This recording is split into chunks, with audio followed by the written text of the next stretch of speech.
अगर आपको मायावती और चंद्रशेखर में से कोई एक चुनना हो तो आप अकलमंद आदमी की खुराक मूर्ख लोग हैं। मूर्ख लोगों को आप भावनाओं से तो जोड़ेंगे। नमस्कार, स्वागत है आप सभी का हिंदुस्तान 24 पर और मैं आप सबके साथ विपिन चौधरी। अभी लगभग एक महीना पहले बसपा सुप्रीमो मायावती ने लखनऊ में एक बड़ी रैली का आयोजन किया था और उसमें किस कदर भीड़ जुटी थी ये आप सभी लोगों ने सोशल मीडिया पर वीडियोज़ में ज़रूर देख लिया होगा। अब उसी तर्ज पर आज़ाद समाज पार्टी के राष्ट्रीय अध्यक्ष और नगीना लोकसभा से सांसद चंद्रशेखर आज़ाद ने भी मुजफ्फरनगर में एक रैली की है। रैली क्या की है, इसका नाम महारैली था और उसमें किस तरीके की भीड़ जुटी वो भी आप सभी लोगों ने ज़रूर देख लिया होगा। अब इन दोनों रैलियों के बाद एक सवाल लोगों के मन में है कि 2027 में मायावती अच्छा प्रदर्शन करेंगी या फिर चंद्रशेखर आज़ाद, और मायावती चंद्रशेखर आज़ाद में से बेहतर आखिर कौन है। आज इस बड़े ही महत्वपूर्ण विषय पर बातचीत करने के लिए हमारे साथ ठाकुर उग्र सिंह चौहान जी मौजूद हैं। उग्र सिंह जी, बहुत बहुत स्वागत है आपका हिंदुस्तान। नमस्कार भाई साहब, नमस्कार। सबसे पहले तो आपकी नज़रों में मायावती क्या हैं? मायावती एक राष्ट्र नेता हैं, बहुत बड़ी नेता हैं, पूरे भारत में जिन लोग जानते हैं। मायावती एक जननायक हैं। जो लखनऊ में उनकी रैली थी, तो उस रैली के बाद आपको क्या लगता है, मायावती का ग्राफ बढ़ा है या मायावती वहीं पर हैं? मायावती का ग्राफ तो बढ़ ही रहा है और रैली तो वास्तविक रैली थी, जिसे रैली कहा करते हैं, वो थी दिल से रैली।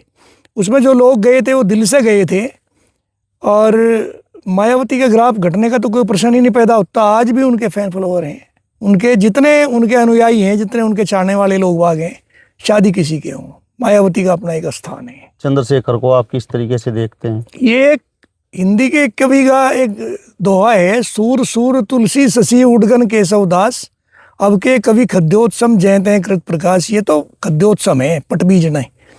ये तो ऐसे ऐसे तो आते रहे जाते रहे, पता नहीं कितने आए कितने गए। इसकी रैली जीआईसी मैदान मुजफ्फरनगर में जो रैली थी वो वास्तविकता की रैली नहीं थी। वहाँ ना बहुत ज़्यादा लोग बाग थे, 20-30 हज़ार लोगों की रैली को कई जिलों की कहे के, जबकि पूरा यूपी का क्या बल्कि यूपी से बाहर तक के भी लोग बाग उसमें थे। वो कोई रैली नहीं थी, बहुत बड़ी रैली नहीं थी। ये इनका चंद्रशेखर कभी भी मायावती का स्थान नहीं ले सकता। आपके हिसाब से मायावती बेहतर हैं? मायावती तो नंबर 1 की नेता है। मायावती के अपने कई काम हैं जो बोलते हैं। आज भी लोग बाग अगर शासन के बारे में बात करते हैं कहीं बैठ के, राज्य कैसा होना चाहिए, तो मायावती का नाम आता है। मायावती ने करके दिखाया, जो कहा वो किया। शुरू में मायावती के मन में एक बात रही कि वो एक जब स्टार्ट करी थी, नफरत की एक भावना रही होगी, तभी उसने एक नारा दे दिया था, तिलक तराजू और तलवार इनको मारो जुत्ते चार। लेकिन बहुत ही जल्दी वो उसे समझ भी गई थी और समझने के बाद में उसने सर्व समाज और सर्व जाति के लोगों को टिकट दिया, जिसमें स्वर्ण जाति के बहुत सारे लोग भाग थे। यहाँ तक कि रटी के राष्ट्रीय महासचिव तो पंडित जी हुआ करते थे, मिश्रा जी, सतीश मिश्रा पंडित जी थे। और उन्होंने फिर ये भी कहना शुरू कर दिया था, हाथी नहीं गणेश है, ब्रह्मा विष्णु महेश है। अपने सिंबल को ब्रह्मा विष्णु और महेश से जोड़ दिया था। तो वो मायावती का स्थान तो चंद्रशेखर कभी नहीं ले सकते। वजह ये है, वो राष्ट्र लेवल की नेता है, उसकी कथनी करने में कोई फर्क नहीं है। वो दिल से लोग बाग उसे चाहते हैं। चंद्रशेखर को लोग दिल से नहीं चाहते। ये तो भड़का हुआ आदमी है, नफरत की राजनीति करता है।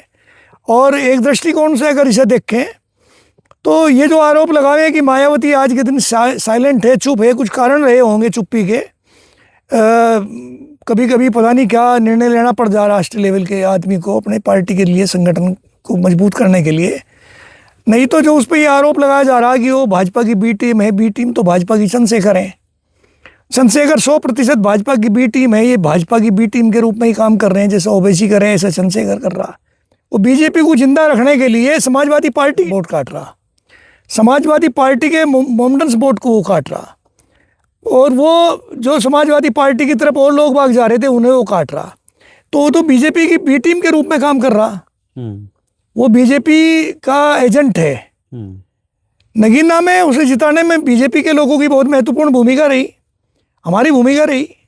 हमने उसमें बहुत महत्वपूर्ण भूमिका निभाई, और नहीं तो आगे जीत जाना ना। उसके बाद भी तो उसने चुनाव लड़ाए। कहाँ कहाँ विजय हासिल करी, न कर पाने का। हरियाणा में भी गया था, जिसके साथ गया था उसकी भी लुटिया डुबोए या। चंद्रशेखर उस कैडर का आदमी नहीं है, ना हो पाने का। ये तो कुछ मुट्ठी भर लोग बाग हुआ करते हैं। और रैलियों का क्या भाई साहब, रैलियों की आपको एक छोटी सी कहानी बताऊं। एक बार हरियाणा में बंसीलाल बड़े चढ़े हुए थे, सीएम रहे, वहाँ के निर्माता भी रहे हरियाणा के, और वो कांग्रेस के लीडर थे। कांग्रेस की उन दिनों प्रधानमंत्री हुआ करती थी इंदिरा गांधी। तो अपना जो क्षेत्र है बड़ौदा बागपत का, ये जाट बाहुल्य क्षेत्र है। चौधरी चरण सिंह को बहुत ज़्यादा मानते थे, उन्हें अपना इष्ट देव मानते थे। इंदिरा गांधी ने बंसीलाल को कहा कि तुम हमारी रैली करवाओ बड़ौत एरिया में, छपरौली में, इधर हमारी एक बहुत बड़ी रैली करवाओ, जिससे लोगों को पता लगे कि कांग्रेस का भी पैठ जाटों में है। उसने कहा ठीक है मैं करवाऊंगा। कुछ जिम्मेदार लोगों से मिले, और मिलने के बाद में उन्होंने उन्हें कहा कि भाई रैली करवा दो। रैली हुई बहुत बड़ी, मेरा ख्याल के इतनी बड़ी रैली शादी कभी हुई हो। बागपत से लगा के बड़ौद तक ट्रैक्टरों की लाइनें थी उन दिनों, और बहुत ज़बरदस्त रैली थी। उस रैली के बाद में इंदिरा गांधी गदगद होगी कि भाई तो सारा ही माहौल बदल दिया बंसीलाल ने। उसके बाद में चाय पानी का एक प्रोग्राम था, एक हॉल में चले गए ऊपर कहीं। उस हॉल में जब गए, वहाँ कुछ ही वीआईपी लोग बाग थे। वहाँ एक चौधरी चरण सिंह की बहुत बड़ी प्रतिमा लगी हुई थी, और उस प्रतिमा के नीचे एक दीपक जल रहा था घी का। इंदिरा का ध्यान उसकी तरफ गया, उसने कहा कि भाई ये क्या है। तो लोगों ने कहा, वहाँ जो उसका मीटिंग का आयोजन कर रहे थे, सभा का, उन्होंने कहा साहब ये तो हमारे इष्ट देव हैं, देवता हैं। तो फिर वो क्या था, वो राजनीति थी, मीटिंग राजनीति थी, और ये हमारे इष्ट देव हैं। आज भी अगर दलित समाज के लोग बाग हैं, जिन्हें हम दलित समाज के हरिजन कहे हैं, जिन लोगों को मैं वो नाम लूँगा तो चमार अगर कह दूंगा तो पता नहीं बहुत सारे लोगों को तकलीफ होगी, जबकि श्रोता में कहते रहे कि हम चमार हैं, चमार द ग्रेट, इस प्रकार की बात कहें। आज भी अगर उन लोगों के सामने मायावती एक बार आगे खड़ी हो जा, तो वे सब इधर से हटके उधर चले जाएंगे। मायावती को अपना इष्ट देव मानते हैं। मायावती उनकी सर्वे सर्वा है, और उसने दिया भी है। भीमराव अंबेडकर के बाद में जो दलितों का जो एक स्थान जो लिया किसी ने, तो वो कांसीराम, और कांसीराम के बाद में उस स्थान को भी आगे बढ़ाने का काम मायावती का था। मायावती जिस मुकाम पर पहुंची है चंद्रशेखर, तो वहाँ तक कभी भी नहीं जा सकता, कभी भी नहीं जा सकता। आपने हरियाणा का जिक्र तो कर दिया कि भाई चंद्रशेखर का जिसके साथ गठबंधन हुआ था उसकी लुटिया डुबो दी। हाँ, लेकिन आपने बिहार का जिक्र नहीं किया। ओवैसी का और उनका गठबंधन था, वहां पर 5 सीटें जीत गए। तो वो तो ओबीसी को 5 से तो ज़्यादा ओबीसी की बिहार में पहले थी। आप पिछले ये चुनाव, विधानसभा के चुनाव आप निकाल के देखिए, मेरा ख्याल के 7 सीटें थी। वो तो उसे भी ले बैठा, होनी तो चाहिए थी उसकी 14 सीटें या 15 सीटें, लेकिन उनमें से भी घटा दिया। क्या तीर मार दिया ओवैसी के साथ लग के, कौन सा तीर मार दिया विपिन भाई। लोकसभा चुनाव में बहुजन समाज पार्टी की एक भी सीट नहीं है, और आजाद समाज पार्टी की। अरे ये पश्चिम उत्तर प्रदेश का एक, ये भाई साहब मैं उसे याद दिवाना चाहता, मीर भोज प्रकरण आया था, राजनीतिक लोगों का एक षड्यंत्र था, 2 जातियों को आपस में भिड़ाने का एक कारण था, और उसका परिणाम हुआ कि हमने कसम खाई थी कि जो बीजेपी को हराएगा हम उसे वोट देंगे, और हमने वो हमारी क्या सोच थी क्या नहीं है तो प्रभु जाने। तो उसका परिणाम था कि नगीना में चंद्रशेखर को विजय प्राप्त हुई, विजयश्री मिली, और ये पश्चिम यूपी का था ये मामला।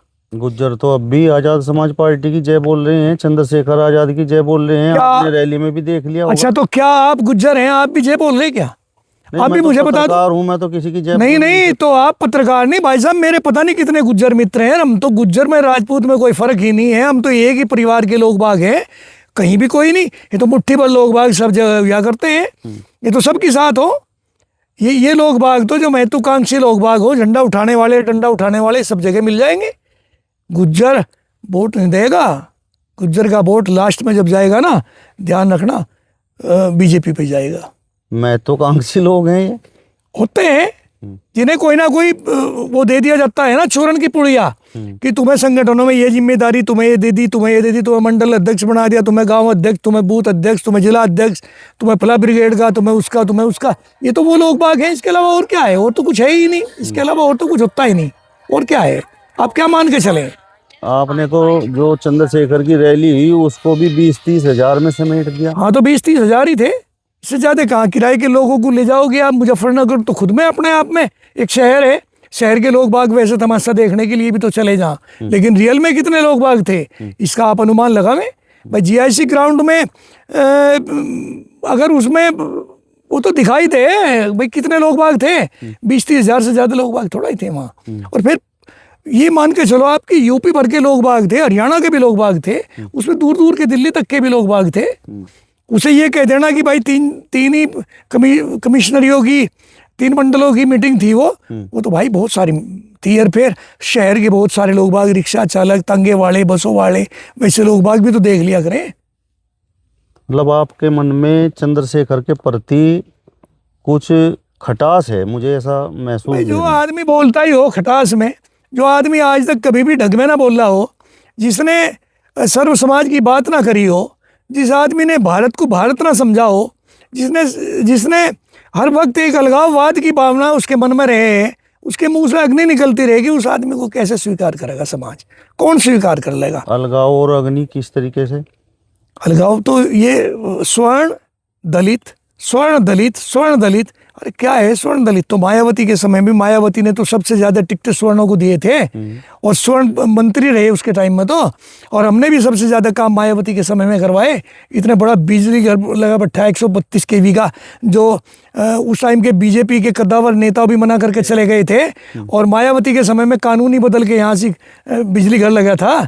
तो मायावती तो भाई सर्व समाज की बात करती थी, किसान की बात करती थी। जितना गन्ने का पेमेंट मायावती ने अपने यानी भाव मायावती ने अपने समय में बढ़ाया, किसी ने भी नहीं बढ़ाया। मायावती सर्व समाज की नेता थी। नहीं, उन्होंने तो कहा है कि पीड़ित चाहे किसी भी समाज का हो, किसी भी जाति का हो, वो उसके साथ खड़े हैं और किसी भी जाति से उन्हें कोई किसी प्रकार की कोई दिक्कत नहीं हो। तो क्यों नहीं सबीरपुर में मदद करती थी? क्यों नहीं न्याय कर दिया था सबीरपुर में? और बहुत सारी जगह सहारनपुर में तो शहर में झगड़े हुए, क्यों नहीं उन्होंने मदद कर दी? वहाँ पीड़ित समाज की ये कहने की बात होती है, ये राजनीतिक लोगों का कहने का एक तरीका है कि वो कहें कुछ और करें कुछ, लोगों को भगाने का। मैं एक बात बार बार कहा करता हूँ कि अक्लमंद आदमी की खुराक मूर्ख लोग हैं। मूर्ख लोगों को आप भावनाओं से तो जोड़ेंगे, उन्हें आप कुछ ना कुछ इस प्रकार की बात उनके संज्ञान में लेकर आवेंगे, उनको याद दिलावेंगे कि मैं तेरा ये भला करूँगा, ये भला करूँगा, ये भला करूँगा। क्या भला कर देंगे? वो भी कह रहा था बिहार में दुनिया भर की घोषणाएं करती थी उसने, क्या नाम उस लड़के का, तेजस्वी ने।